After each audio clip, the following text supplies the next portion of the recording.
Hello everyone, welcome to Durrett's Take.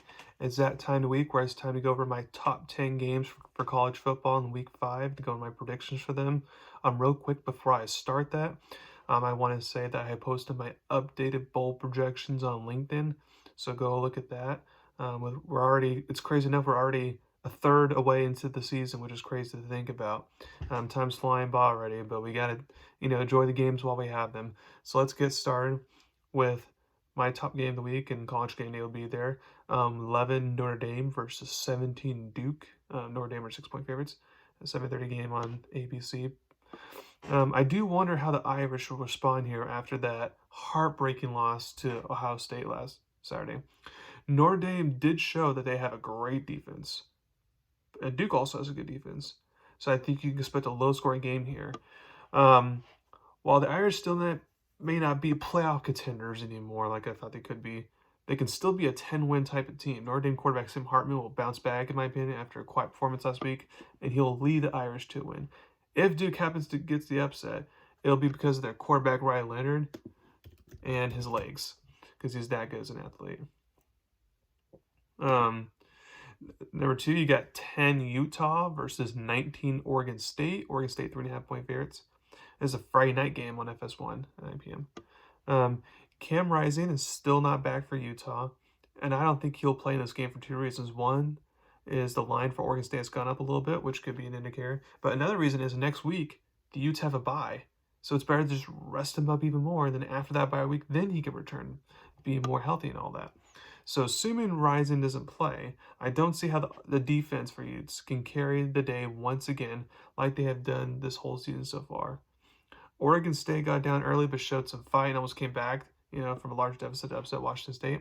I think Oregon State will play a much better game on defense, forcing turnovers from Utah on offense, and that'll be the difference in the game. Expect this to be another low-scoring game, especially if Rising doesn't play. I have Oregon State winning 17-13. Number 3, you got 24 Kansas versus 3 Texas. Texas 6.5-point favorites, 30-30 game on ABC. This could be one of the best matchups of the week. Texas has the big rivalry matchup with Oklahoma next week, so they could easily be sleepwalking here. Kansas, behind star quarterback Jalen Daniels and running back Devin Neal, has an explosive offense. They can put some points on the board.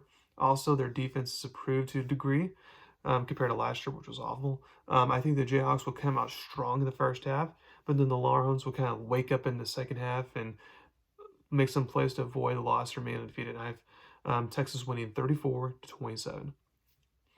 I think that point spread, by the way, is a little bit too large. I think Kansas will cover that. Number 4, you got 13 LSU versus 20 Ole Miss. LSU 2.5-point favorites on the road. 6 p.m. game ESPN.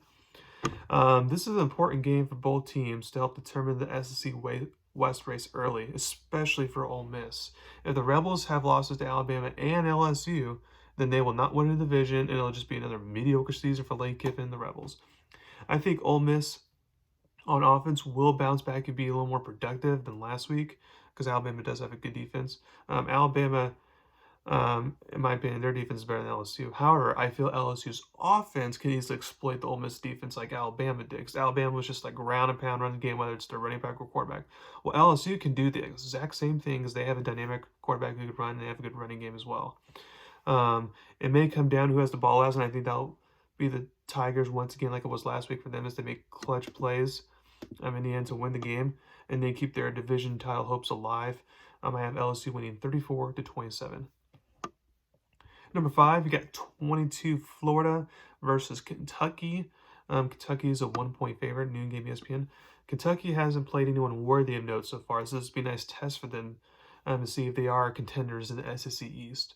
I think Kentucky on offense, led by North Carolina State transfer quarterback Devin Leary, will be efficient and manage the game well. I also think Florida quarterback Graham Mertz, credit him for leading them to the Tennessee win, but I think he'll revert back to not living up to expectations in big-time games since that's been his track record.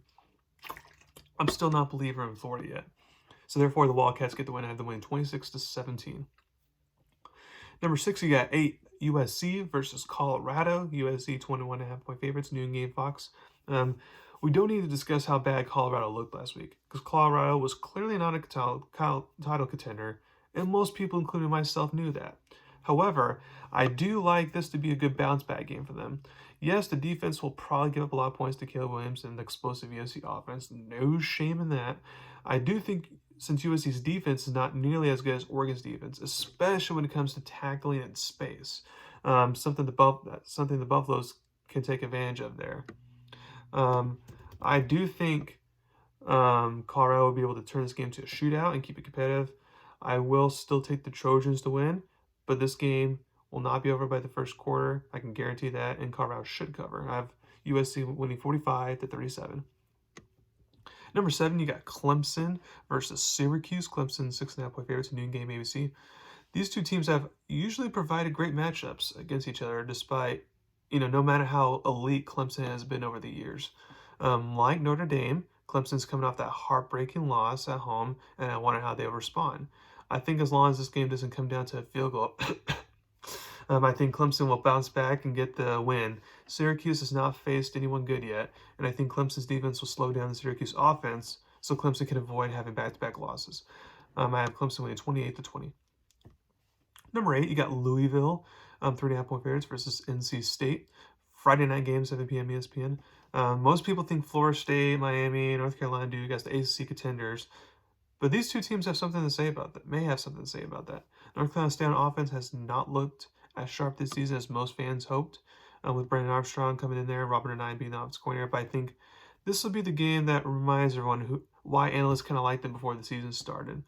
I think Wolfpack quarterback Brandon Armstrong will use his legs a lot, and I trust North Carolina State's defense to get key stops late against a Louisville offense that hasn't been tested quite yet.